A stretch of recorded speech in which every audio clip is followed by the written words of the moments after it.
Hi, in this video, we'll try to see how you can define a function which can directly accept an array as an argument. It may happen many a times that you want to pass on multiple values, and instead of writing multiple arguments, you can simply pass on an array of elements directly to a function.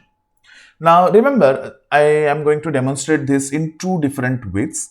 First way is the simple way where you directly pass on the array, access it as an array in the function and do the operations. In the second way, we'll see how an array is passed on as a pointer. So we'll do that for the next video. In this video, we'll just look at the very simple way to pass on an array and write down a C program for it. So let us say, what I'll do is I will have a C program here, which should print some numbers and which should pass on some numbers to the function, and the job of function is to multiply them with 2 and print it. So write a function to accept an array of float values and then multiply them with 2 and print the result. So let's write it down. So let's call the function as void print mul, and this is going to accept an array, float array. So let's write it down as like this. So float my and just opening closing bracket. You don't have to specify any size into it. So that's your function declaration. Then this is void main. Let's create an array here. So float of val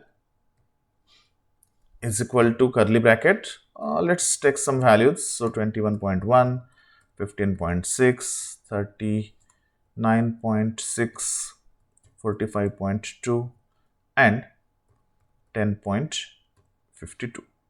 So we have got 5 values over here in an array. Now what we want to do is the function should accept them, multiply it with 2 and simply print the result. So what I'll do is I will simply call this function here print mul and val. While passing the array, you don't have to mention the brackets because you are not passing an individual value. Remember, always if it is some other function, then you can always return a single value of your array like this. So val of 0, val of 1 or something like that. But this program is for a function where we directly pass an entire array. So print mul val is how you write it. Now let us try to define this function over here. Now we know that we are having 5 values. So let's take an int I, and for I equal to 0, I less than 5, I plus plus. The array index starts from 0 to 4. So this is 0th element, first element, second element, third and fourth. So our for loop will be from 0 to 4 or 0 to less than 5. What we want to do here is, let's take another variable which is actually not needed, but let's take it. So j is equal to what? My of 0 or my of I multiplied by 2. Printf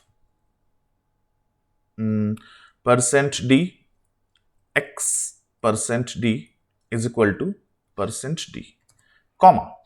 What is the first value here? First value is my of I.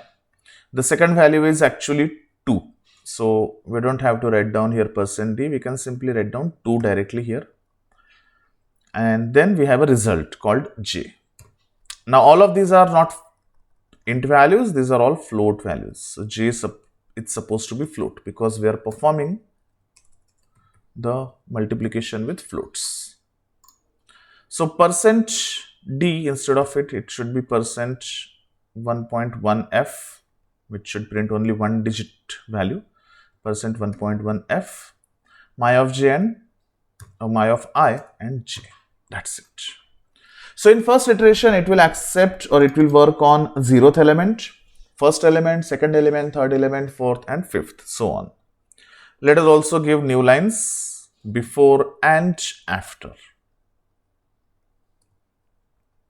So this is how you can directly pass on an entire array of values and perform operations onto it.